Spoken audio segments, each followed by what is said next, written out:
Bonjour à tous, aujourd'hui on se retrouve pour une nouvelle vidéo qui sera consacrée à la tendance qu'on voit beaucoup passer sur les réseaux sociaux et qui est une tendance, je trouve, fabuleuse, qui est la tendance Old Money Quiet Luxury. Je pense que vous avez certainement dû voir passer cette tendance sur les réseaux sociaux. C'est une tendance qui m'a beaucoup interpellée parce que elle rejoint un petit peu, comment dire, ma vision actuelle de la mode, de l'intemporalité, du renouveau de la garde-robe que je suis en train de mener dans mon coin, etc., suite à ma perte de poids et à mes nouvelles envies vestimentaires. Mais c'était une tendance que je voulais évoquer sur ma chaîne parce que je trouve que en parlant de minimalisme, en fait, on s'aperçoit vite qu'on touche à tout ce qui est quiet luxury et que ça méritait quand même d'en parler quelques minutes entre nous. Déjà pour recueillir votre ressenti et puis qu'on puisse en parler ensemble parce que je trouvais ça intéressant tout simplement. Alors, qu'est-ce que la tendance Quiet Luxury Old Money? À mon sens, c'est vraiment une tendance qui consiste initialement à se vêtir avec des pièces intemporelles, plutôt classiques, qui sont visuellement sans logo et qui sont plutôt sobres. Alors on peut trouver de la couleur comme le marine, le bordeaux, le crème ou les crus, le noir évidemment, le marron un peu chocolat, le gris chiné, tout ce style de couleurs en tout cas pour ce qui concerne la saison automne-hiver, et puis après avoir des couleurs peut-être un peu jaune pastel, des choses vraiment très classiques, très jolies esthétiquement et qui n'ont pas voilà, de gros logos ou de grosses pièces avec des motifs très voyants, visibles, des choses qui ne vont durer qu'une saison. Ça va vraiment pas rentrer en fait dans le cadre Old Money. Initialement, c'était ce qu'on appelait Old Money, c'est-à-dire des pièces de collection très luxueuses, justement, qui ne comportent pas de logo, qui ne comportent pas le nom de la marque ou d'étiquette voyante, etc. En tout cas, certaines personnes de la classe sociale plutôt haute choisissaient plutôt que de porter par exemple des sacs en damier Louis Vuitton. Elles se dirigeaient plutôt vers des sacs sobres, neutres, qui étaient néanmoins très qualitatifs. La tendance Old Money Quiet Luxury apporte également une grande importance à la qualité, c'est-à-dire qu'on va avoir des matières plutôt nobles, comme la laine, le cachemire, le lin, le coton. On va éviter tout ce qui est polyester ou viscose, tout ce qui n'est pas, en tout cas, recyclé et à tendance plutôt éthique. Et c'est vrai que forcément, ce genre de pièces classiques, indémodables, intemporelles, tout ce que vous voulez, ça a un certain coût. Le problème, c'est que je trouve aujourd'hui que cette tendance Old Money Quiet Luxury s'est déplacée au plus grand nombre d'entre nous et que du coup, toutes les marques de fast fashion se sont emparées de cette tendance et finalement ça va à l'encontre de ce que c'était initialement que cette tendance et ce courant en tout cas vestimentaire qui est plutôt BCBG, plutôt classique. Et on va retrouver des pièces sur certains sites que je ne vais pas nommer qui seront vendues à des prix vraiment très attractifs et qui imiteront voilà, justement ce classicisme. Je trouve que c'était important d'en parler parce que ça rejoint clairement ma vision de l'intemporalité aujourd'hui. Et c'est-à-dire qu'aujourd'hui, en tout cas pour cette saison, je vais vraiment me diriger vers des pièces sobres, sombres, avec très peu de couleurs. Moi qui portais énormément d'orange, de fuchsia, de framboise, qui portait du vert, des couleurs assez fluo. Et c'est quelque chose qu'aujourd'hui je n'aime quasiment plus, je ne porte plus. Vous voyez par exemple derrière moi un kimono que j'adorais pourtant, un peu jaune flashy. Et c'est pas que j'assume plus aujourd'hui, c'est que ça ne me ressemble pas et que ça ne correspond plus à ma vision très personnelle de ce qui est l'élégance. Forcément, chacun et chacune a sa propre vision. Cette vision repose aussi beaucoup par ce que nous regardons au quotidien. Je pense notamment aux réseaux sociaux et il serait très orgueilleux de ma part de dire que je ne suis pas du tout influencée par ce que je vois. Et plus je regarde une certaine tendance, plus ma vision va se modeler par rapport à ça et plus mon inconscient va finir par croire que cette notion de l'élégance, c'est ça, c'est ce que je vois. Donc c'est vraiment assez tricky, entre guillemets, de dissocier ce qu'on voit de ce qu'on aime. Et c'est pour ça d'ailleurs que beaucoup de personnes, parmi moi il fut quelques temps, achètent des choses vers lesquelles je ne serais jamais allée au préalable parce que j'ai vu ça passer, j'ai été influencée et finalement quelques mois après je m'aperçois que ça ne correspond pas du tout à ma personnalité et voilà. Donc du coup ce mode de consommation je l'ai très vite arrêté, en tout cas aujourd'hui je ne le fais plus. Je ne fais plus d'achats compulsifs, en tout cas vestimentaires, même si je regarde bien sûr toujours les tendances et les tendances actuelles qui passent me plaisent beaucoup parce que je les avais déjà en tête avant, dans mes tableaux Pinterest par exemple, donc je me dis que finalement je suis sur la bonne voie, en tout cas vestimentairement parlant. Selon mes goûts, je précise quand même. Hein. Donc on va aller vers des pulls marines. Moi je sais que l'hiver j'adore le cachemire. C'est une matière que j'adore depuis plus de 10 ans. Quand j'avais 18-19 ans, je guettais toujours les soldes ou les ventes privées. Et j'ai commencé à investir dans des pièces comme ça au tout début. Et chaque hiver je m'offrais une pièce de cette qualité-là. Et au fur et à mesure du temps, je me suis constitué une petite collection. Ce qui fait qu'aujourd'hui je n'achète quasiment plus rien dans cette matière parce que, mis à part une ou deux couleurs, j'estime que 3-4 pulls, justement avec des couleurs intemporelles, ça permet de les porter chaque hiver.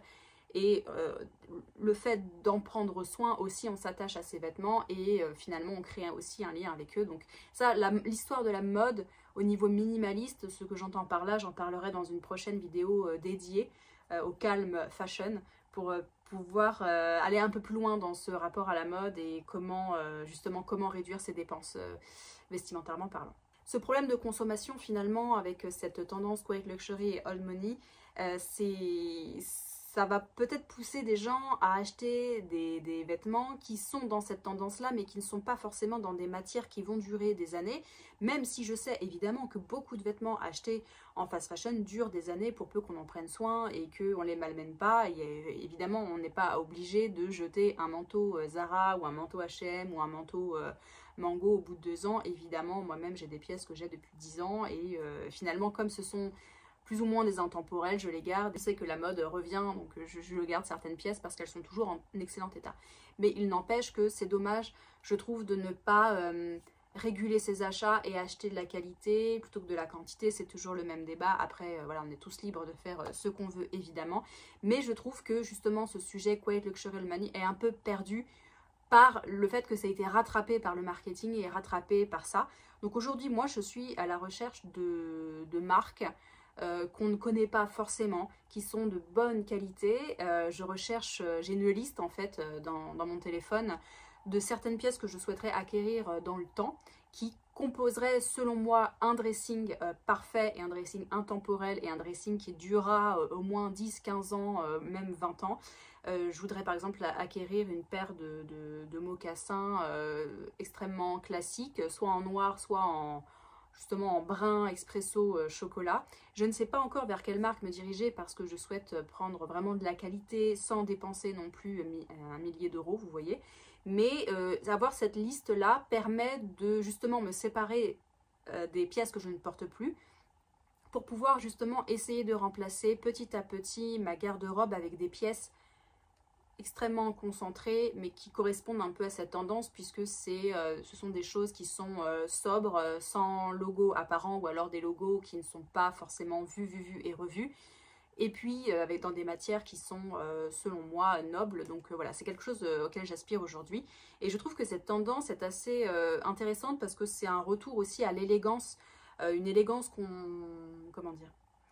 pouvait imaginer il y a quelques années encore, et après chacun a sa notion aussi de l'élégance, mais par exemple moi je ne me vois plus porter de couleurs vives sauf en certaines occasions, mais sinon c'est vrai que tout ce qui est derrière moi par exemple je vais faire un tri parce que ça ne me correspond pas aujourd'hui, ne seulement en termes de taille mais en termes de couleurs et de motifs. Et je pense que c'est aussi une autre phase de ma vie. Quand on est plus jeune, on ose peut-être plus. Le fait d'avoir travaillé dans un climat professionnel où c'était justement très sobre, j'avais peut-être le besoin extérieur de m'exprimer autrement par la couleur. Et voilà, j'ai toujours eu un intérieur extrêmement coloré avec des tapis roses, des tapisseries orange, jaune, bleu, etc. Donc j'ai toujours aimé de la couleur, mais je trouve qu'aujourd'hui, cette tendance me parle beaucoup parce que justement ça rejoint pour moi le minimalisme, l'essentialisme et le fait d'avoir moins mais mieux. Et ça rejoint également les notions financières que j'aborde aussi par-ci et là, ou bien dépenser son argent, sachant que en ce qui concerne les achats futiles, on ne le dépense jamais bien, on perd de l'argent, c'est tout ce qu'on fait. Donc voilà, ça c'est un autre sujet, mais je voulais parler avec vous de cette tendance-là, savoir si vous aviez entendu parler de ça. Si vous aviez, parce que je fais des digressions à ne plus finir, si vous aviez entendu parler vous-même de cette tendance, si vous aviez des maisons un peu plus méconnues, un peu plus discrètes, à me conseiller en commentaire, si vous connaissez voilà, des maroquiniers ou des cordonniers, que ce soit pour les chaussures, que ce soit pour les vêtements de nuit, que ce soit pour les fringues en général. Si vous avez des maisons un peu confidentielles, un peu extrêmement, enfin qualitatives mais discrètes, n'hésitez pas à me les conseiller, j'irai les voir, les regarder avec plaisir. Donc je voulais vous parler de ça parce que c'est un sujet qui est quand même assez intéressant, et comme on est bombardé en permanence de nouvelles tendances et on voit que ces tendances elles ont du mal quand même à perdurer dans le temps. Et je vois aussi passer dans les tendances beaucoup de fringues, de jeans avec par exemple la couture qui est un peu déviée.